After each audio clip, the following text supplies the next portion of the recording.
Thank you రాము. ఒక 10-12 years back ఒక స్టూడెంట్గా ఉండి యూనివర్సిటీలో, ఉస్మాన్ యూనివర్సిటీలో తను ధ్యానం నేర్చుకొని మొదటగా ఆ ధ్యానంలో తను కొన్ని అనుభవాలు పొందిన తర్వాత ఆ యొక్క జ్ఞానాన్ని అందరికీ పంచాలని చెప్పి మార్నింగ్ క్లాసెస్ పెట్టేవాడు. 41 days అని, 21 days అని. పత్రిజీ గారు కూడా చాలాసార్లు యూనివర్సిటీ క్యాంపస్లో ఉన్నటువంటి పార్క్లో క్లాసెస్ నేను కూడా చేయడం జరిగింది 2010-11 టైంలో. సో నేను ఎక్స్పెక్ట్ చేయలేదు రాము ఈరోజు గ్లోబల్ అయిపోయాడు. Please give a big clap to Ramu. నేను ఇప్పుడే చెప్తున్నా బయట, రాము నీ గెటప్ కొద్దిగా మార్చాలంక, ఎందుకంటే నువ్వు గ్లోబల్ అయిపోయినావు అన్న. నేను అవన్నీ చూడండి అంటే కాదు, నువ్వు అంటే we have to show your self. So ఇంత అద్భుతమైనటువంటి కార్యక్రమం ఈ ధ్యాన మహాయాగంలో ఒక సమయాన్ని తీసుకొని 11 రోజులు మాస్టర్స్ని అందరినీ గ్యాదర్ చేసి వాళ్ళ యొక్క టైం షెడ్యూల్ చేసి, ఇంకా మా రాము గారు పిఎంసిలో చాలా బిజీగా ఉంటారు, ఆయన కూడా వీళ్ళందరినీ కోఆర్డినేట్ చేస్తూ, సో చాలా బేసికలీ ఆయన మా సీనియర్ మోటివేషనల్ స్పీకర్లో ఆయన ఎన్ఎల్పి అంతా చేసేసాడు. సో కాబట్టి ఇంతమంది మాస్టర్స్ని గ్యాదర్ చేసి వాళ్ళందరినీ తీసుకొచ్చి ఈరోజు చివరి రోజు యాక్చువల్గా నన్ను అడిగాడు, అందరు అయిపోయిన తర్వాత లాస్ట్లో పెట్టాను. I'm very happy that today here and I personally thanks to the whole team, PMC కానీ, తర్వాత pyramid spiritual society trust Hyderabad వాళ్ళ సపోర్టు, ఇంత ప్లేస్ ఇవ్వడం, మీరందరూ ఇక్కడికి రావడం. అండ్ వన్ మోర్ థింగ్ ఏంటంటే యూత్కి అని చెప్తే అక్కడంతా మనం అందరం యూత్ అని చెప్పేసి పెద్దవాళ్ళు కూడా వచ్చారు. అవర్ మైండ్ ఈజ్ యూత్ అని చెప్పేసి మీరందరూ రావడం చాలా హ్యాపీగా ఉంది. Okay, thank you Ramu. So ఒక 2 minutes నా గురించి ఇంట్రడక్షన్ తీసుకుంటాను. ఆల్రెడీ రాము చెప్పినట్టుగా మైసెల్ఫ్ రామ్ జగదీష్. నేను 2001 June 12th ఈవినింగ్ 6 o'clock ఈ పిరమిడ్ ధ్యానంలోకి వచ్చాను. చెప్పండి, 2001 June 12th ఈవినింగ్ 6 o'clock. నేను అప్పట్లో శ్రీ వెంకటేశ్వర యూనివర్సిటీలో ఇంజనీరింగ్ స్టూడెంట్ని తిరుపతిలో. సో చిన్నప్పటి నుండి కొద్దిగా భక్తి మార్గంలో ఉన్నాను. సో ఒక ప్రొఫెసర్ ద్వారా నేను యోగా ఆసనాలు చేయడం, తర్వాత ఈ మెడిటేషన్లోకి రావడం జరిగింది. Only for my education purpose, నా మెమరీ ఇంప్రూవ్మెంట్ ఉంటుందని చెప్పే ఉద్దేశంతో మొదలుపెట్టిన ధ్యానం నేనెవరో తెలుసుకోవడానికి ఉపయోగపడింది.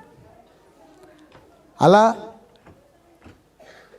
పత్రిజీ గారితో దాదాపు 22 సంవత్సరాల, అంటే ఒక చిన్న అబ్బాయిగా ఆయన ద్వారా నేను ఐఐటి ఢిల్లీలో ఎంటెక్ చేయడం జరిగింది.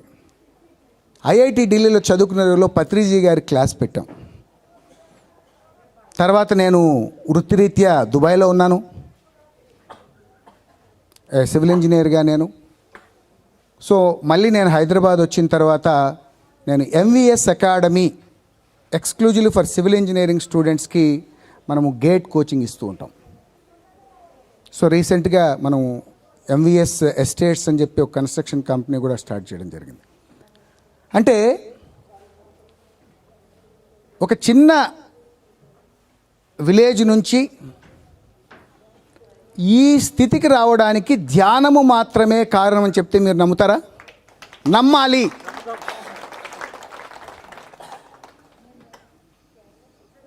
అందుకనే ఈరోజు ఒక అందరికీ తెలిసినటువంటి ఒక అద్భుతమైనటువంటి ఒక కాన్సెప్ట్ ఇది. ఈ కాన్సెప్ట్ గురించి మీరు యూట్యూబ్లో కొడితే 100 వీడియోలు ఓపెన్ అవుతూ ఉంటాయి. బట్ పత్రిజీ గారు మాకు చెప్పినటువంటి జ్ఞానం, తర్వాత దాని మీద ప్రపంచం మొత్తం జరిగినటువంటి ఒక రీసెర్చ్, ఒక సైంటిఫిక్ ఓరియంటెడ్లో జరుగుతున్నటువంటి ఈ యొక్క టాపిక్ మీద మనం ఒక 40 minutes నాకు ఇచ్చినటువంటి సమయాన్ని తప్పకుండా మీ అందరికీ ఉపయోగపడే విధంగా చేయాలని నా తపన. Okay, the law of attraction అనేది ఇంగ్లీష్లో దాన్ని లా ఆఫ్ అట్రాక్షన్ అంటే. అసలు లా అంటే ఏంటి? ఎన్ని లాస్ ఉన్నాయి ఈ యూనివర్స్లో? ఎన్ని లాస్ ఉన్నాయి? So there are 12 laws in the universe. 12 laws in the law అంటే ఏంటంటే ఒక సిద్ధాంతము. తెలుగులో ఏంటి? ఏదైనా ఒక సిద్ధాంతము అంటే అది ప్రూవ్డ్, ఆల్రెడీ అవైలబుల్. దాన్ని you are not invented any new things, already there. ఒక ఉన్న విషయాన్ని ఒక రీసెర్చ్ ఓరియంటెడ్గా ఒక సైంటిఫిక్గా ఎక్స్ప్లెయిన్ చేసేటువంటి ప్రక్రియ మాత్రమే మనం చేస్తాం తప్పితే మనం we are not creating any new thing. ఇప్పుడు న్యూటన్ గారి మీద న్యూటన్ ఉన్నాడు. న్యూటన్ ఏం చేశాడు? లా ఆఫ్ గ్రావిటీ అనేటువంటి ఒక సిద్ధాంతాన్ని ఉన్నది అని ప్రూవ్ చేశాడు. ఎలా ప్రూవ్ చేశాడు? ఆయన ఒక చెట్టు కింద కూర్చోన్నాడు, ఒక యాపిల్ చెట్టు కింద కూర్చొని ఉన్నాడు. న్యూటన్కి సడన్గా ఒక పండు కింద పడింది. అంటే సైంటిఫిక్ ఓరియంటెడ్గా ఉన్నటువంటి వ్యక్తులు ప్రతిదీ కూడా గమనిస్తూ ఉంటారు. అందుకనే ఓషో రజనీష్ ఎప్పుడు ఏం చెప్తాడంటే అవేర్నెస్ గురించి మాట్లాడుతుంటాడు. అంటే ఎరుకతో ఉండు. నువ్వు చేస్తున్నటువంటి ఏ పనైనా కావచ్చు, అది నిద్ర కావచ్చు, స్నానం చేసేటప్పుడు వేడి నీళ్ళు కావచ్చు, భోంచేసేటప్పుడు రుచికరమైనటువంటి కర్రీస్ కావచ్చు, దేని మీదైనా కూడా నువ్వు ఎరుకతో ఉండు అనేది ఓషో యొక్క సిద్ధాంతం. ఓషోని కొంతమంది ఇంకో విధంగా అర్థం చేసుకున్నారు, కానీ ఆయన చెప్పినటువంటి విషయాల్లో 2 చాలా ఇంపార్టెంట్ విషయాలు ఉన్నాయి. ఒకటి ఎరుక, రెండోది ప్రేమతత్వము, మూడోది స్వేచ్ఛ. మనిషికి స్వేచ్ఛ ఉన్నప్పుడు ఏదైనా చేయగలుగుతాడు. స్వేచ్ఛ లేదనుకోండి, ఇప్పుడు చాలామంది ఉద్యోగం చేసే వాళ్ళు ఎందుకు వాళ్ళు అనుకున్నవి చేయలేకుండా ఉంటారు అంటే వాళ్ళకి స్వేచ్ఛ ఉండదు. అక్కడ ఆ కంపెనీలో ఉన్నటువంటి నామ్స్ ప్రొసీజర్స్ ప్రకారం ఈయన పాల్గొనాల్సి ఉంటుంది. అదే మీరే ఒక ఆర్గనైజేషన్ స్టార్ట్ చేశారనుకోండి, మీకు స్వేచ్ఛ ఉంటుంది. స్వేచ్ఛ ఉన్నప్పుడు ఏమవుతుందంటే you will be open up. So ఆ విధంగా న్యూటన్ గారు ఆ యొక్క పండు కింద పడిందంటే ఎందుకు పడింది, ఏమిటి ఇక్కడ, కింద ఎందుకు పడాలి, అది పైకి వెళ్ళొచ్చు కదా. పండు ఆ చెట్టు నుంచి కిందనే ఎందుకు పడాలి, పైకి వెళ్ళొచ్చు కదా. So then he started research. ఏమిటి అనే తరుణములో ఆయన ఏమర్థం చేస్తున్నాడంటే ఈ భూమికి ఆకర్షించేటువంటి ఒక శక్తి ఉన్నది అని తెలుసుకున్నాడు. ఏం తెలుసుకున్నాడు? ఆకర్షణ శక్తి అంటే గురుత్వాకర్షణ, ఈ యొక్క భూమికి రిసీవ్ చేసుకునేటువంటి శక్తి ఉన్నది అని తెలుసుకున్నాడు. సో అదే పద్ధతిని మనం ఈరోజు ఈ యొక్క ఆకర్షణ సిద్ధాంతం యొక్క మూలం ఏమిటి, ఈ ఆకర్షణ సిద్ధాంతం ఆ పండుకేనా, మనకు లేదా? పండు కింద పడింది. సో అటువంటి ఆకర్షణ సిద్ధాంతం మన జీవితంలో ఎలా ఇంప్లిమెంట్ చేయాలి అనేటువంటి విషయం గురించి మనం ఈరోజు మాట్లాడుకుందాం. ఓకేనా? సో ఎలాగైతే law of gravity, law of గురుత్వాకర్షణ సిద్ధాంతం ఉన్నదో, ఈ యొక్క ఆకర్షణ సిద్ధాంతంలో ముఖ్యంగా ఒక సైంటిఫిక్గా మనం మాట్లాడితే ఈ యొక్క ఆకర్షణ సిద్ధాంతం అనేది చాలామంది వారి యొక్క జీవితంలో ఇంప్లిమెంట్ చేశారు, ఆల్రెడీ ప్రూవ్ చేశారు. అంటే ఇది ఈ యొక్క సృష్టి, ఈ భూమి మీద సృష్టి జరిగినప్పటి నుండి ఉన్నది లా ఆఫ్ అట్రాక్షన్. కానీ కొంతమంది దాన్ని సక్సెస్ అయ్యారు, కొంతమంది అవ్వలేదు. అంటే అవ్వని వాళ్లకు జరగలేదు అని కాదు, వారి యొక్క కర్మ సిద్ధాంతం కాదు అక్కడ, వారు దాని యొక్క జ్ఞానాన్ని సంపూర్ణంగా అర్థం చేసుకోలేకపోవడమే. ఇప్పుడు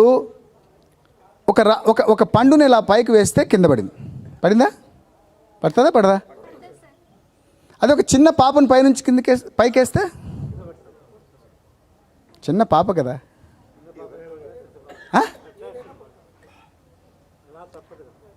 మరి యూనివర్స్ అది తప్పు చేస్తుంది కదా, చిన్న పాప కింద పెడితే దెబ్బ తగలదా? సో దట్ ఈజ్ ఎ లా, అదొక సిద్ధాంతము. అది చిన్న పాప అయినా, పెద్ద పాప అయినా, లేదంటే పండైనా, ఒక రాయి అయినా, గురుత్వాకర్షణ సిద్ధాంతానికి లోబడి అది జరుగుతుంది. సో అది జరిగినప్పుడు ఈ యొక్క ఆకర్షణ సిద్ధాంతం నీ జీవితంలో మీరు ఏదైనా ఆకర్షిస్తే అది మీకు రావట్లేదు అంటే మీరు సరిగా ఆకర్షించట్లేదనే కదా. అంటే you are not asking properly. ఇప్పుడు రాము మమ్మల్ని ఇక్కడికి రండి, ఈ ప్రోగ్రామ్ చేస్తున్నాం, మీరు కూడా ఒక 1 అవర్ క్లాస్ అన్నప్పుడు చెప్తే కదా నేను వచ్చేది. అని చెప్పకపోతే నేను ఎలా వస్తా? సో మనం కూడా మన జీవితంలో మనకేం కావాలో అడుగుతున్నాం, కానీ ద్వంద్వత్వంలో అడుగుతున్నాం, డ్యూయల్గా అడుగుతున్నాం. అడిగిన వెంటనే ఇది నా వల్ల ఎలా అవుతుంది, ఇది నేను ఎలిజిబులేనా? ఫర్ ఎగ్జాంపుల్ మీకు ఒక బెంజ్ కార్ కావాలనుకోండి, వెంటనే ఇమీడియట్గా ఏం థాట్ వస్తుంది తెలుసా మీకు? నా జీతం ఎంత, నా పరిస్థితి ఏమిటి, నాకు బెంజ్ కార్ ఏమిటి అని మీ లోపల మళ్ళీ థాట్ వస్తుంది. అంటే మీరు బెంజ్ కార్ని ఆకర్షించేటువంటి శక్తి మీలో లేదా? ప్రతి ఒక్కరికి ఉన్నది. ఒకరు సాధించింది ఇంకొకరు సాధించట్లేదు అంటే ఓన్లీ నీ మైండ్ సెట్. లా ఆఫ్ అట్రాక్షన్లో సైంటిఫిక్గా ప్రూవ్ అయినటువంటి ఒక విషయాన్ని మీతో ఈరోజు నేను పంచుకుంటాను.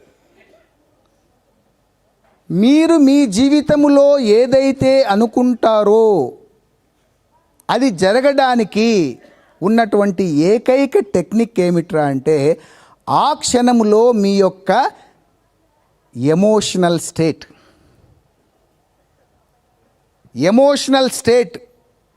మీ యొక్క ఎమోషనల్ స్టేట్ బ్యాలెన్స్డ్గా ఉంది అంటే అది 100% జరుగుతుంది.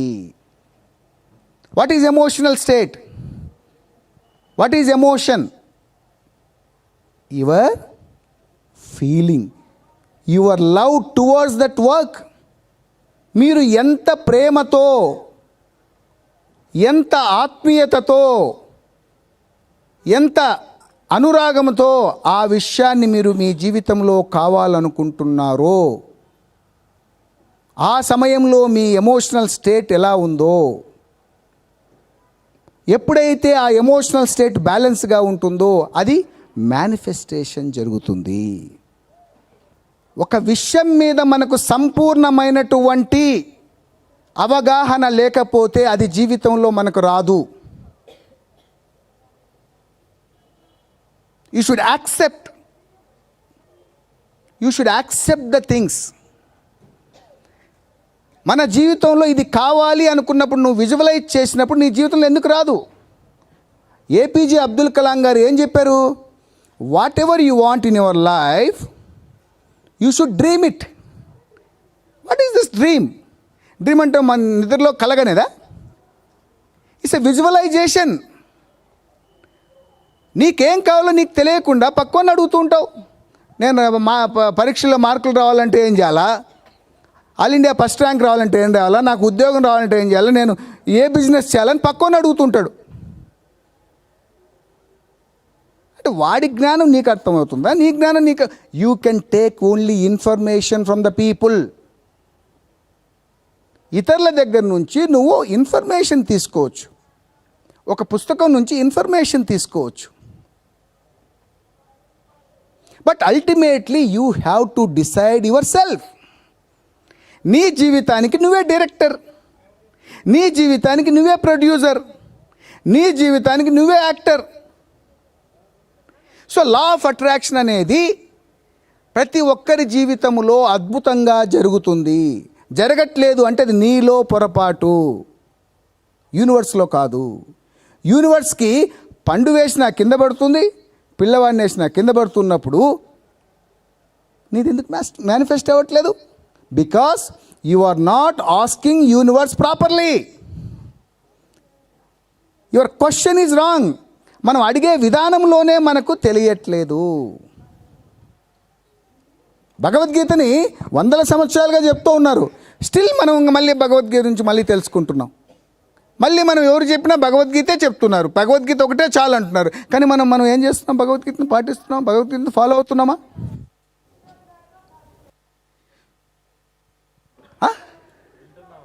వింటున్నాం, బట్ ఇంప్లిమెంటేషన్ చేయట్లా. We are not implementing in a proper way. We should implement, experiment.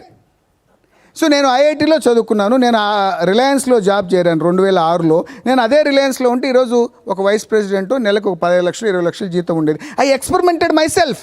I resigned and then I started my own. I started doing other business, that business, this business. Finally I'm here because I want to do something creatively. The same thing ప్రతి ఒక్కరూ చేయవచ్చు. అంటే నేను ఈ యొక్క law of అట్రాక్షన్ని నా జీవితంలో implement చేయడం జరిగింది.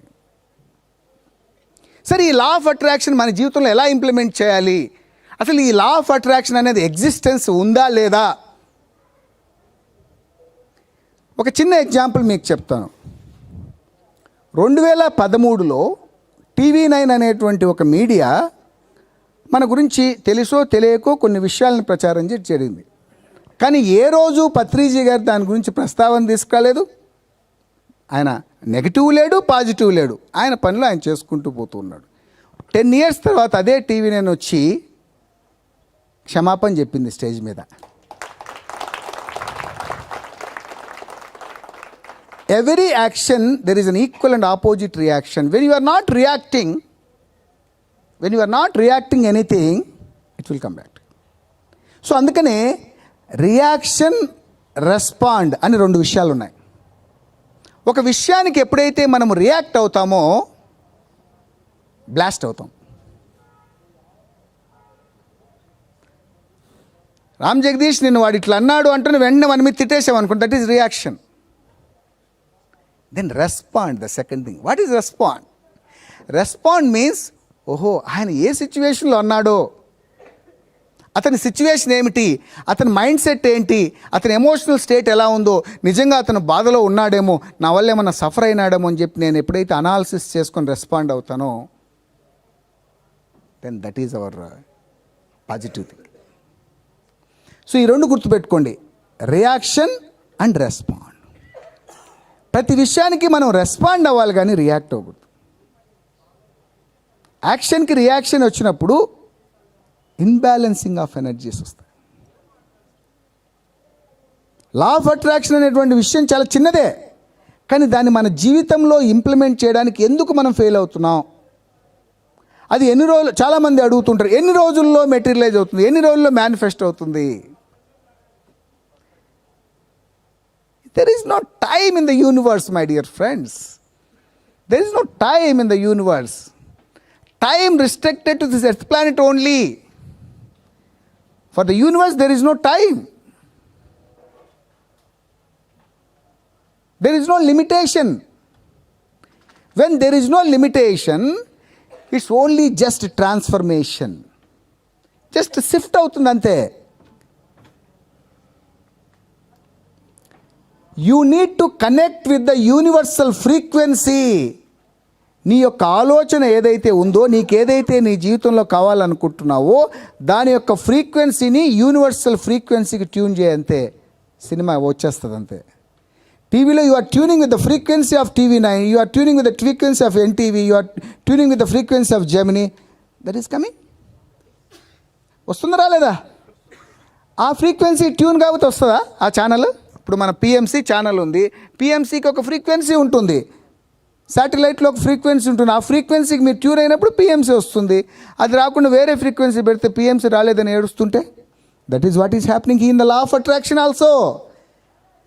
You are not tuning with the universal frequency and you don't know how to connect with the universe. That is what I am going to tell you. How to connect with the universe is very important.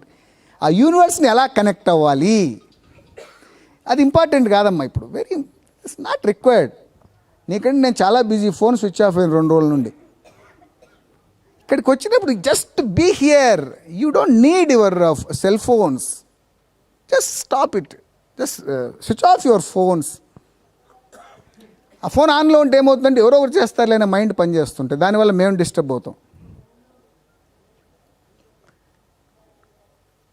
So ఈ law of అట్రాక్షన్కి సంబంధించి ఈ యొక్క earth ప్లానెట్లో ఎప్పటి నుంచో ఉన్నటువంటి ప్రక్రియ అయినా కూడా, ఎలాగైతే బుద్ధుడు చెప్పినటువంటి ఆనాపానసతిని మన గురువుగారు మళ్ళీ వెలికి తీసి దానికి ఒక పిరమిడ్ని జోడించి మనందరికీ ఆ యొక్క ఆనాపానసతిని ఎలాగైతే ఈజియెస్ట్ వేలో తీసుకొచ్చారో, ఈ యొక్క లా ఆఫ్ అట్రాక్షన్ గురించి కూడా ఒక అద్భుతమైన మహానుభావురాలు ఈ భూమి మీదకి సింప్లిఫై చేసి, అంటే ఆ టెక్నిక్స్ అన్నీ కూడా సింప్లిఫై చేసి ఒక పుస్తకం రూపంలో, ఒక వీడియో రూపంలో తీసుకొచ్చింది. ఆవిడ పేరే రోండా బర్నే. ఈవిడ ది సీక్రెట్ అనేటువంటి పుస్తకాన్ని మనకు ఇవ్వడం జరిగింది. అది తెలుగులో కూడా వచ్చింది అది. ఓకే, ఈ పుస్తకంలో ఆవిడ యొక్క అనుభవాలని రాస్తూ ఆమె జీవితంలో అన్నీ కోల్పోయిన తర్వాత వాళ్ళ డాటర్ నుంచి ఒక పుస్తకం చేరుతుంది ఆమె దగ్గరికి, the science of getting rich అని చెప్పి. అది 100 ఏళ్ల క్రితం ముద్రించినటువంటి ఆ పుస్తకంలో ఈమె కొన్ని పాయింట్లు తీసుకుని ఈ యూనివర్స్ని ఎలా కనెక్ట్ అవ్వాలి, ది లా ఆఫ్ అట్రాక్షన్ మన జీవితంలో ఎలా వస్తుంది అనే దాని మీద చాలా రీసెర్చ్ ఓరియంటెడ్ చేసి ఆ యొక్క లా ఆఫ్ అట్రాక్షన్ని ఆల్రెడీ ఇంప్లిమెంట్ చేసినటువంటి వ్యక్తులను కొంతమందిని వరల్డ్ వైడ్ కలిసి, ఇప్పుడు మనకు తెలిసిన ఎంతో జ్ఞానం ఉంటుంది. ఇప్పుడు భగవద్గీతలో 18 అధ్యాయాలు ఉన్నాయనుకోండి, 18 అధ్యాయాలు చదవడానికి మనకు వీలు కానప్పుడు ఇంపార్టెంట్ ఏమున్నాయి సార్ దాంట్లో మనం తెలుసుకోవాల్సింది ఏంది అన్నప్పుడు కొన్ని శ్లోకాల గురించి మన పెద్దలు మనకు చెప్పడం జరుగుతుంది. ఆ విధంగా మనం ఆ పుస్తకాలన్నింటినీ కూడా చదవకుండా ఆమె సింపుల్గా 3 పాయింట్లతో లా ఆఫ్ అట్రాక్షన్ మన జీవితంలో ఇంప్లిమెంట్ చేయడానికి తయారు చేసింది. ఆ 3 పాయింట్లు ఏంటనే దాని గురించి మనం డీటెయిల్గా తెలుసుకున్నాం. ఓకేనా? ఇప్పుడు లా ఆఫ్ అట్రాక్షన్ అనేది ఒక పెద్ద సబ్జెక్ట్. అది దాని గురించి గంటలు మాట్లాడచ్చు, ఎక్స్పెరిమెంట్ చేయొచ్చు. ఈరోజు వరల్డ్ వైడ్ దాని మీద సెమినార్స్ జరుగుతున్నాయి. So many things are happening. Especially law of attraction అంటే చాలామంది మనీ గురించే అట్రాక్ట్ చేయడం మొదలు పెడతారు. How many people are thinking that money is law of attraction? Law of అట్రాక్షన్లో మనీ గురించి ఎంతమంది పెట్టాలనుకుంటున్నారు? ఉన్న విషయం చెప్పండి, నో ప్రాబ్లం, మీ అందరికీ వచ్చేటట్టు చేస్తాను నేను. ఎంతమంది లా ఆఫ్ అట్రాక్షన్లో, ఎస్పెషలీ ఈరోజు లా ఆఫ్ అట్రాక్షన్ సబ్జెక్ట్కి వచ్చినప్పుడు మన జీవితంలో డబ్బులే కావాలనుకున్నాం, ప్లీజ్ మీకు డబ్బులు కావచ్చు, ఇంకోటి కావచ్చు, ఏదైనా అన్నీ వస్తాయి, మనీనే కావాలనుకున్న వాళ్ళు ఒకసారి చేతులు ఎత్తాను. నేను కూడా ఎత్తాను. అంటే అందరికీ అవసరం కదా, అది వద్దా, మిగతా వాళ్ళకి వద్దా ఏంటి అంటే ఏమనుకుంటారో అనా? రైట్. సో దయచేసి ఒక చిన్న విషయాన్ని గుర్తుపెట్టుకోండి. Money is not your paper, money is energy. Money is energy. The total universe is running with the energy.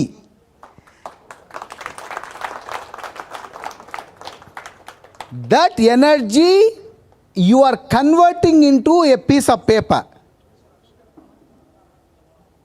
In India, it's rupees. If you go to foreign countries, dollar or maybe some euros. Okay. But ultimately, that money become an energy. ఎప్పుడైతే మీరు universal ఎనర్జీని receive చేసుకునేటువంటి టెక్నిక్ని తెలుసుకుంటారో, that energy convert into if you want to convert as a vehicle, it converts. If you want to get a house, it convert as a house. If you want to convert as some ornament. So అల్టిమేట్గా మీకు ఈ యొక్క శక్తిని మీరు ఒక పదార్థంగా convert చేసేటువంటి technique తెలియాలంతే. For example, మన ఇంట్లో మన తాతల కాలం నుంచి ఒక 1 కిలో బంగారు ఉందనుకుందాం. 1 కిలో బంగారు ముద్ద ఉందనుకున్నాం. మా తాత దగ్గర ఉండింది, మళ్ళీ మా తాత నుంచి మా నాన్న దగ్గరికి వచ్చింది, మా నాన్న దగ్గర నుంచి మళ్ళీ నా దగ్గరికి వచ్చింది, మళ్ళీ నా కొడుక్కి ఇస్తాను. అంటే నేను జీవితకాలం ఇది 1 కిలో ఉంది అని చెప్తున్నా, కానీ అది 1 కిలో 2 కిలోస్ అవుతుందా? సరే 2 కిలోస్ అవుతుంది, దాన్ని ఏమైనా నేను వాడుకొని ఏమైనా ఉపయోగించానా? Then what is the use? So you are stagnating energy in a particular point. ఇప్పుడు ఒక రివర్లో వాటర్ ఫ్లో అవుతూ ఉంటాయండి. రివర్లో వాటర్ ఫ్లో అవుతున్నటువంటి వాటర్ని తీసుకున్న ప్రతి క్షణము కొత్త వాటర్గా ఉంటాయా? It's a new water, it's flowing water, taken water, మళ్ళీ 2 seconds తర్వాత మళ్ళీ తీసుకున్న కొత్త వాటర్. అదే మీరు ఒక చిన్న సరస్సులోనో ఒక చిన్న చెరువులోనో మీరు water తీసుకున్నారనుకోండి, same water.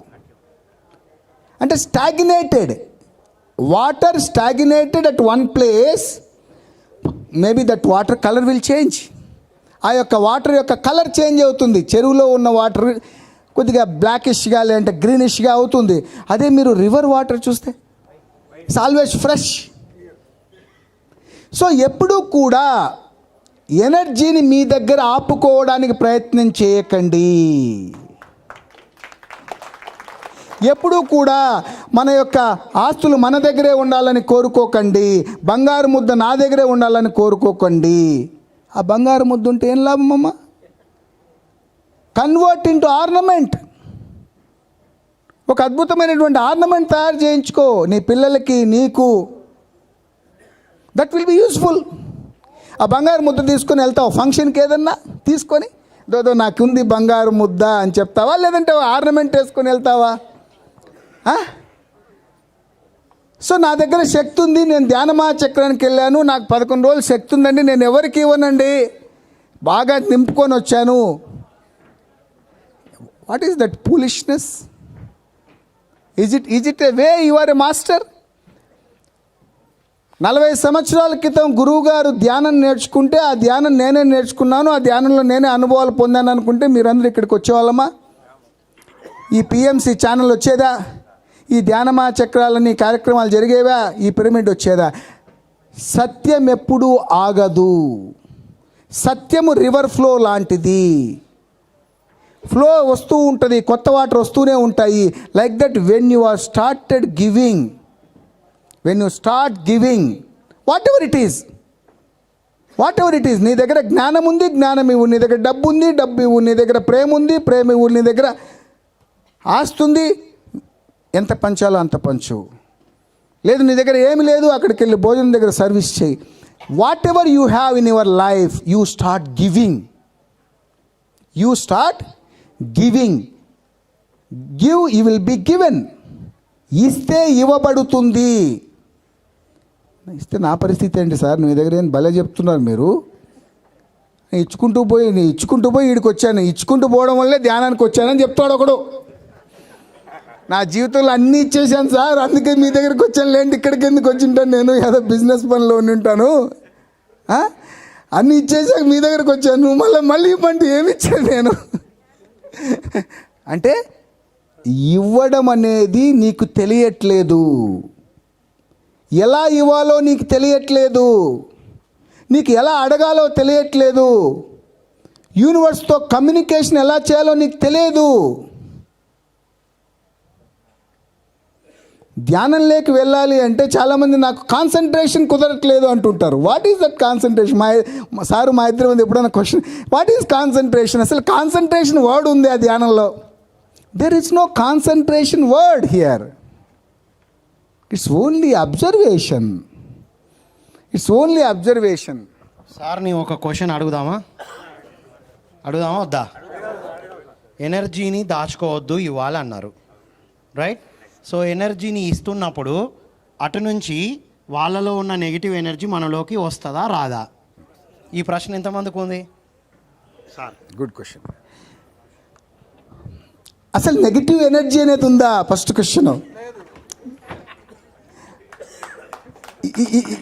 Is there any positive and negative energies? The two energies are there in the universe? ఎనర్జీలు 2 ఉన్నాయా ఈ యూనివర్స్లో? మరి మా సార్ అన్నట్టుగా నెగిటివ్ ఎనర్జీ అనే పాయింట్ ఎందుకు వచ్చింది? చిప్పలోన పడ్డ చినుకు ముత్యంబాయ, నీళ్ళబడ్డ చినుకు నీళ్ళ కలిసా. చెప్పండి. వర్షం పడుతుంది, ఆ యొక్క చేపకు సంబంధించిన ఆ దాంట్లో పడ్డప్పుడు అది లోపలికి వెళ్ళిపోతుంది, ఏమవుతుంది? అది ముత్యం అవుతుంది. అదే వాటర్ మురికి నీళ్ళలో పడ్డప్పుడు, మంచినీళ్ళ బావిలో పడ్డప్పుడు, సముద్రంలో పడ్డప్పుడు, మా సార్ అన్నట్టుగా when you take that energy in to your system, here it is polluting. Energy యూనివర్స్లో ఉన్నప్పుడు ఎటువంటి దానికి నెగిటివ్ లేదు, పాజిటివ్ లేదు. ఎప్పుడైతే మీరు తీసుకొని ఒక ఆలోచనని సృష్టించారో, ఆలోచన కూడా ఒక శక్తి స్వరూపము. ఆ ఆలోచనని మీరు ఎంత నెగిటివ్గా తీసుకుంటారో దట్ కన్వర్ట్స్ టు నెగిటివ్. వర్షం నీళ్ళేం చెడిపోలే, అది నీ ఎక్కడ పడింది, నువ్వు తీసుకునేటువంటి నీ కంటైనర్ను బట్టి మారిపోతుంది. సో ఇలాంటి ధ్యాన కార్యక్రమంలోకి వచ్చినప్పుడు మీకు నెగిటివ్ ఆలోచన వస్తుందా? కానీ ఇంట్లో వస్తుంది. ఎవడైనా మనకు డబ్బులు ఇవ్వాల్సిన వాడితో ఉన్నది వస్తుంది, లేదంటే ఎవడైనా మనకి ఇబ్బంది పెట్టిన మీద వస్తుంది. అంటే you don't have a control on your energy system. మనకు మన యొక్క ఎనర్జీ సిస్టమ్ మీద కంట్రోల్ లేదు. సార్ నాకు ఎనర్జీ ఫుల్ వచ్చేసింది సార్ అంటే నువ్వు నీ దగ్గర పెట్టుకునేది కాదు, అది ఇట్ ఓవర్ ఫ్లోస్. ఒక ట్యాంక్ ఒక వాటర్ ట్యాంక్ దగ్గరికి వెళ్ళి నా బాటిల్ ఇంతే, ఆ ట్యాంక్లో ఎంతైనా వాటర్ ఉండొచ్చు. మీరు ఈ బాటిల్ పట్టుకొని వెళ్ళి ఆ ట్యాంక్లో వాటర్ అన్ని ఫిల్ చేయగలరా? ఎంత ఫిల్ చేయగలరు మీరు? అంటే ఇక్కడ యూనివర్సల్ ఎనర్జీతో కనెక్ట్ అవ్వాలంటే మీరు ట్యాంకును పెద్ద చేయాలా, మీ కంటైనర్ని పెద్ద చేయాలా? మన కంటైనర్ని పెద్ద చేయాలా? అంటే ఇంకో పెద్ద బిందె తీసుకెళ్ళాలా, లేదంటే ఇంకో ట్యాంక్ నువ్వు తీసుకెళ్తే అది ఫిల్ అవుతూ ఉంటుంది, అంతేనా? సో ఇక్కడ నేను చెప్పబోయేది ఏంటంటే యూనివర్స్లో అనంతమైనటువంటి శక్తి ఉన్నది. ఈ యొక్క అనంతమైనటువంటి శక్తిలో కూడా నువ్వు ఒక భాగస్థుడివి. నువ్వు భాగస్థుడు అయినంత మాత్రాన, టోటల్ యూనివర్స్లో మీరు భాగస్థులు అయినంత మాత్రాన యూనివర్స్లో ఉన్న ఎనర్జీ అంతా మీకు అవసరం లేదుగా. నీ దగ్గర 100 కోట్లు డబ్బులు ఉన్నాయండి, 100 కోట్లు డబ్బులు ఉన్నంత మాత్రాన రోజు 100 కోట్లు వాడేస్తున్నావా? అంటే నీకు ఎంత అవసరం, భోజనానికి ఎంత అవసరం, నీ ఫ్యామిలీకి ఎంత అవసరం, లేదా ఇలాంటి కార్యక్రమాలకి ఏదైనా డొనేషన్కి ఇవ్వాల్సిన ఎంత అవసరం, అంటే నీ యొక్క విఘ్నత మీద ఆధారపడి ఉంటుంది how to use your energy అనేది. మరి ఇన్ని విషయాలు తెలిసినప్పుడు లా ఆఫ్ అట్రాక్షన్ అనేది మన జీవితంలో ఎందుకు సఫలీకృతం అవ్వట్లేదు అంటే మనకు ఆ యొక్క యూనివర్స్తో కనెక్ట్ అయ్యేటువంటి టెక్నిక్ మిస్ అవుతున్నాం. ఆ టెక్నిక్ని మిస్ అవుతున్నాం. ఇప్పుడు చాలామంది అంటుంటారు, ఇప్పుడు యూట్యూబ్లు అన్నీ వచ్చేసాయి కదండి, స్కూల్కి ఎందుకు వెళ్ళాలి, పిల్లలు ఇంట్లోనే కూర్చొని చదువుకోవచ్చు కదా, ఇంకా బాగా చెప్తున్నారు కదా జూమ్లోను దాంట్లోను, మరి స్కూల్కి ఎందుకు వాడు పంపడం, ఎందుకు పంపుతున్నా పిల్లల్ని? So many things. ఒక పిల్లలతో ఇతరులతో ఇంటరాక్ట్ అయ్యే విధానం నేర్చుకోవాలి, వాడు స్పోర్ట్స్ నేర్చుకోవాలా, సామాజిక దృక్పథ నేర్చుకోవాలా, ఏదైనా ఎన్సీసీ లాంటి కొన్ని కార్యక్రమాలు వెళ్ళినప్పుడు ఈ యొక్క దేశ రక్షణకు సంబంధించినటువంటి ప్రక్రియ గురించి తెలుసుకోవాలా. సో ఇన్ని విషయాలు తెలుసుకోవాలి కాబట్టి వాడు స్కూల్కి వెళ్ళాలి. చదువు కోసం అయితే అవసరం లేదు వాడు స్కూల్కి, ఇప్పుడున్న యూట్యూబ్లు ఇవన్నీ సరిపోతాయి. కాకపోతే ఈ లా ఆఫ్ అట్రాక్షన్ అనేటువంటి ఒక చిన్న సబ్జెక్ట్ గురించి దీన్ని ఇంత తెలుసుకోవాల్సిన అవసరం ఏముంది, మనం కూర్చుని కళ్ళు మూసుకొని లాగేయచ్చు కదా అని. ఎస్, లాగేయచ్చు. ఎప్పుడు? If you know the technique how to connect with the universe. శ్వాస మీద ఇందాక మా సార్తో మధ్యలో డిస్టర్బ్, శ్వాస మీద ధ్యాస పెట్టడానికి చాలామందికి స్టార్టింగ్లో అర్థం కాదా. నేను కూర్చుంటానండి, నాకు కుదరట్లేదు, కాన్సన్ట్రేషన్ కుదరట్లేదు అంటారు. కాన్సన్ట్రేషన్కి శ్వాసకి ఏంటి సంబంధం? శ్వాస మీద ధ్యాసలో కాన్సన్ట్రేషన్ అనే వర్డ్ ఉందా? ఎవరైనా కొత్తగా వచ్చిన వాళ్ళకి ఇది నేను చెప్తున్నాను మీకు, కాన్సన్ట్రేషన్ అనే వర్డ్ లేదు శ్వాస మీద ధ్యాసలో. You are not concentrating on breath, you are just observing the breath. There is a lot of difference between concentration and observation, my dear friends. Concentration is the nature of mind. Observation is the nature of soul. మీరు ఒక టీవీని కాన్సన్ట్రేట్గా చూస్తారు, ఒక సినిమాకి వెళ్ళినప్పుడు కాన్సన్ట్రేటెడ్గా చూస్తారు, వంట చేసేటప్పుడు కాన్సన్ట్రేటెడ్గా చేస్తారు. ఆవాలు వేశానా, ఇవి వేశానా, అమ్మ నాకు వంట సరిగా రాదు, నా వైఫ్ ఎప్పుడు తిడుతూ ఉంటుంది నేర్చుకోమని చెప్పి. అంటే ఆ భయం నాకు ఎందుకు వచ్చినప్పటి నుండి ఆ వంటలో ఏమైనా మిస్ అయితే సరిగా టేస్ట్ రాదని. సో కాన్సన్ట్రేట్గా చేస్తే వంట సరిగా రాదుగా, అరే ఉప్పు తగ్గింది అది తగ్గింది అంటాం. అంటే అక్కడ నీ మైండ్ పనిచేసింది. కాన్సన్ట్రేషన్లో ఏం పనిచేసింది? నీ mind when the mind started working you are consuming energy. You are consuming energy. మీరు శక్తిని అక్కడ ఉపయోగిస్తున్నారు. మీరు అక్కడ శక్తిని ఉపయోగిస్తున్నారు. కాన్సన్ట్రేషన్లో ఏం జరుగుతుంది? You are consuming energy. అంటే శ్వాస మీద ధ్యాసలో యు ఆర్ కన్జ్యూమింగ్ ఎనర్జీనా? You are not using any energy there. You are just observing which is already happening. Without your knowledge, మీ యొక్క ఎటువంటి ప్రమేయం లేకుండా, మీకు సంబంధం లేకుండా జరుగుతున్నటువంటి ఒక ప్రక్రియని you are observing. When you are standing on the road, vehicles are going, you are not concentrating, you are just observing. అంటే ఒక ప్రక్రియ ఆల్రెడీ జరుగుతున్న దాన్ని అబ్జర్వ్ చేయగలుగుతావు, కానీ యు ఆర్ నాట్ కాన్సన్ట్రేటింగ్. ఎప్పుడైతే కాన్సన్ట్రేషన్ అనే వర్డ్ లేదో మీకు ఇంకా మైండ్ సమస్య ఎక్కడ వస్తుంది అక్కడ? సో ఇక్కడ బాగా అర్థం చేసుకోండి. శ్వాస మీద ధ్యాస అంటే కాన్సన్ట్రేషన్ కాదు, అబ్జర్వేషన్.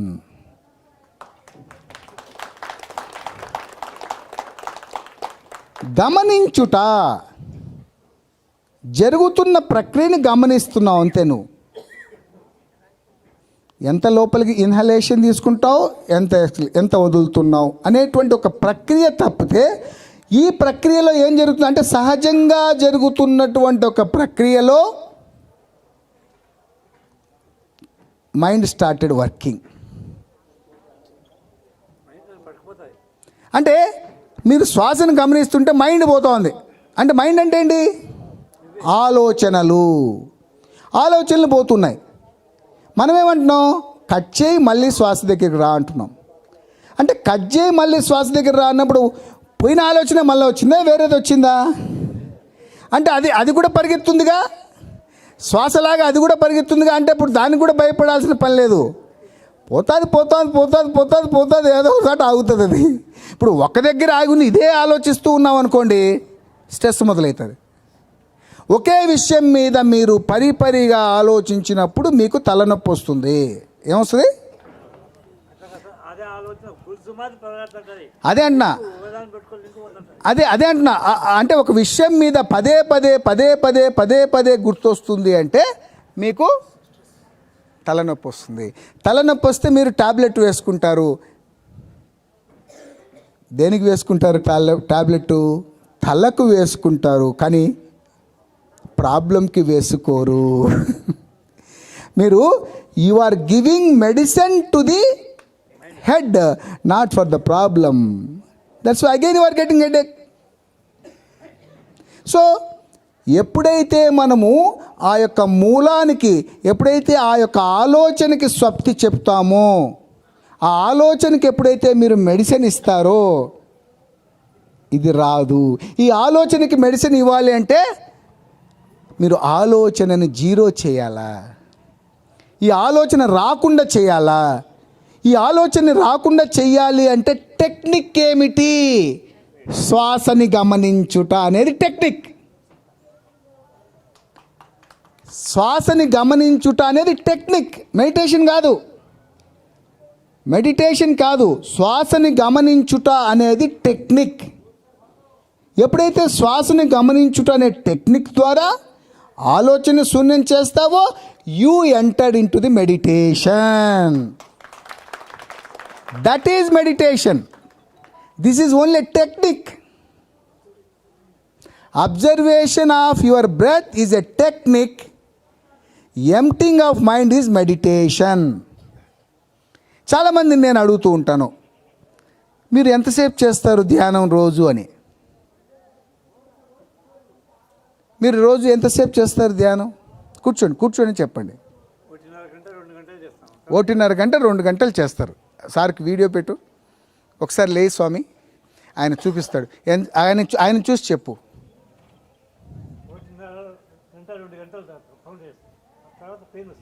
ఓకే, కూర్చోండి. ఇప్పుడు మీరు 1.5 గంట 2 గంటలు చేయలేదని నేను ప్రూవ్ చేస్తా, చేయలేదని ప్రూవ్ చేస్తా. ఓకేనా? మీరందరూ సాక్ష్యమా? మీరందరూ అన్న సూర్యప్రకాష్ అన్న సాక్ష్యము. అన్న 2 గంటలు ధ్యానం చేస్తున్నాడు, చేయట్లేదని నేను ఇప్పుడు ప్రూవ్ చేస్తా. ఎంతమంది నా సైడ్ ఉంటారు, ఎంతమంది సార్ సైడ్? నా సైడ్ ఉండే వాళ్ళు చేతులు ఎత్తండి. అయ్యో నాకు ఎక్కువ ఓట్లు పడుతున్నాయి సార్. సార్ సైడ్ ఉన్న వాళ్ళు ఒకసారి చేతులు ఎత్తండి. ఓకే, సో సార్ సైడ్ మీరిద్దరు వెరీ గుడ్. సో సారు ఏమన్నారు, 1.5 hours to 2 hours నేను మెడిటేషన్ చేస్తున్నాను అన్నాడు. ఇందాక మనం ఏమనుకున్నాం, మెడిటేషన్ అంటే ఏమనుకున్నాం మనము? అది ఒప్పుకుంటారా మీరందరూ? మీరు ఒప్పుకుంటారా? నేను ఇప్పుడు మిమ్మల్ని తప్పుపట్టాలనేది నా ఉద్దేశం కాదు. మీరు చెబుతున్నటువంటి 1.5 గంట 2 గంటలు అనేది ప్రయత్నం మాత్రమే. మీరు ప్రయత్నం చేస్తున్నారు, 2 గంటల సేపు కూర్చొని ధ్యానం చేయడానికి 2 గంటల సమయం కూర్చొని ప్రయత్నం చేస్తున్నారు. కానీ మీరు చేస్తున్నటువంటి ధ్యానము ఆలోచన రహిత స్థితి ఎంత సమయం ఉందో అది నిజమైన ధ్యానము. అవునా? అవునా? అంటే మీకు ఒక ఆలోచన వచ్చింది, కట్ చేశారు, మళ్ళీ కొద్దిసేపు తర్వాత మళ్ళీ ఆలోచన వచ్చింది. ఈ మధ్యలో గ్యాప్ ఉందా? That gap is your meditation. అలా మీరు ఈ 2 గంటలలో ఎన్ని కటింగ్స్ ఉన్నాయో, ఎన్ని ఆలోచనలు, అవి తీసేయాలి, ఇంకా ఆ సమయం తీసేయాలి. అంటే the time interval between 2 thoughts is meditation. 2 ఆలోచనల మధ్య వ్యవధి ధ్యానము. అంటే మీ ప్రయత్నం 2 గంటలు, దాంట్లో 10 నిమిషాలు 20 నిమిషాలు మీకున్నటువంటి శక్తి ప్రకారం 30 నిమిషాలు మీరు ధ్యానంలో ఉన్నారు. బుద్ధుడు ఏమంటాడంటే, 1 నిమిషం నువ్వు ధ్యానంలో ఉన్నా you can receive cosmic energy. అంటే కాస్మిక్ ఎనర్జీ అనేది ఎప్పుడు వస్తుంది అంటే ఆలోచన రహిత స్థితిలో మాత్రమే వస్తుంది. అది ఎవరో శక్తిపాతం ఇచ్చేది కాదు, ఇంకోరు ఇచ్చేది కాదు. మన మనసు శూన్యమైనప్పుడు మీరు ఎక్కడున్నా మీ యొక్క బ్రహ్మరంధ్రం ద్వారా ఆ యొక్క విశ్వశక్తి వస్తుంది. ఆ విశ్వశక్తి అనేది ఇనిషియల్గా మన యొక్క నాడీ మండల శుద్ధికి ఉపయోగపడి నెక్స్ట్ స్టెప్స్. సో ఫైనల్గా 3 పాయింట్లు చెప్పి మనం క్లోజ్ చేద్దాం ఈరోజు. ఈ యొక్క లా ఆఫ్ అట్రాక్షన్లో 3 విషయాలు మనం బాగా గుర్తించాలి. మనం యూనివర్స్తో కనెక్ట్ అవ్వడానికి నేను ఇందాక చెప్పాను, మీ యొక్క ఎమోషనల్ స్టేట్ ఎప్పుడైతే బ్యాలెన్స్డ్గా ఉంటుందో ఆ సమయంలోనే మీరు you should ask universe what ever you want. First point ఏంటి? ఆస్క్, అడగడము. ఎలాగైతే భోజనం కావాలనుకున్నారు, అడుగుతారా లేదా? భోజనం పెట్టండి అని ఇంట్లో అడుగుతామా లేదా? ఊరిక కూర్చోండి, వాళ్ళు వస్తారా మీ దగ్గరికి? So you should ask universe what ever you want in your life with emotional, normal emotional state. ఏదో టెన్షన్లోనో ప్రెజర్లోనో కాకుండా ఒక నార్మల్ ఎమోషనల్ స్టేట్లో ఉండి you should ask universe in a beautiful way. ఏదైనా కావచ్చు, అది మీ జీవితంలో ఏదైనా కావచ్చు. అది చదువుకు సంబంధించింది కావచ్చు, ఉద్యోగానికి సంబంధించింది కావచ్చు, మీకు సంబంధించినటువంటి వేరే ప్రక్రియకు సంబంధించి ఏదైనా కావని మనము యూనివర్స్ని బ్యూటిఫుల్ ఎమోషనల్ స్టేట్లో అడగాలి. రెండవది బిలీవ్. అంటే మీరు ఏదైతే అడిగారో మీరు నమ్మాలి ఫస్ట్. మనం నమ్ముకుంటే పక్క వాళ్ళు ఎందుకు నమ్ముతారు? యూనివర్స్ ఎందుకు నమ్ముతుంది? మనకే నమ్మకం లేదు మనం అడిగింది, యూనివర్స్ ఎట్లా నమ్ముతుంది? ఇప్పుడు మీరు ఒక హోటల్కి వెళ్ళారండి, హోటల్కి వెళ్ళిన తర్వాత వాడికి ఆర్డర్ ఇచ్చారు, సమ్ కాఫీనో లేదంటే టిఫినో ఏదో ఆర్డర్ ఇచ్చారు. అక్కడ ఉన్నటువంటి మెనూలో చూశారు, ఆర్డర్ ఇచ్చారు. వాడు తెస్తాడనుకుంటారా తేడనుకుంటారా మీరు? ఇంకా అంటే ఎప్పుడైతే యూనివర్స్కి మీరు క్వశ్చన్ అడిగారో బిలీవ్, నమ్మకం. ఎప్పుడైతే నమ్మకం అనేది ఉందో, అంటే సంపూర్ణమైనటువంటి విశ్వాసం ఉందో మీరు అడిగినటువంటి విషయం మీద, థర్డ్ ఈజ్ రిసీవ్. వచ్చేస్తుంది, స్వీకరించు. Ask, believe and receive. ఈ 3 విషయాల మీద మనము కొంత డీప్గా కొన్ని నేను వీడియోస్ కూడా చేశాను, చూడొచ్చు. ఇన్ డీటెయిల్డ్గా మీరు ఎప్పుడైతే దీని మీద ఫోకస్ చేస్తారో ఖచ్చితంగా మన జీవితంలో అది మేనిఫెస్ట్ అవుతుంది. దయచేసి దీనికి టైం పీరియడ్ లేదు. నీ యొక్క ఎమోషనల్ స్టేట్ ఎప్పుడైతే ఎంత జీరోలో ఉంటుందో అంత త్వరగా అయిపోతుంది. Okay friends, so the law of attraction అనేది మన జీవితంలో ప్రతిదానికి కూడా ఇంప్లిమెంట్ చేయొచ్చు అని చెప్పి నేను మనస్ఫూర్తిగా చెబుతూ ఈ యొక్క కార్యక్రమాన్ని, ఈ యొక్క ప్రోగ్రాంకి సంబంధించినటువంటి మన రాము ఆర్గనైజ్ చేశాడు. పిఎంసి యాజమాన్యం, మన యొక్క పిరమిడ్ స్పిరిచువల్ ట్రస్ట్ వాళ్ళ యొక్క సహకారంతో. సో కాబట్టి ప్రత్యేక ధన్యవాదాలు చెప్తూ, ముఖ్యంగా మా సారు హనుమంతరాజు సార్ వచ్చారు. ఎందుకంటే ఆయన మాకు చాలా వెల్ విషరు. ఎన్నో కార్యక్రమాల్లో సార్ దగ్గరికి వెళ్ళి నేను సలహాలు తీసుకుంటుంటాను. సో సార్ యొక్క జ్ఞానాన్ని కూడా మనం తీసుకుందాం. సార్ని ఎక్కువసేపు వెయిట్ చేయించడం నాకు కూడా ఇబ్బందిగా ఉంది. Thank you very much. Thank you Ramu.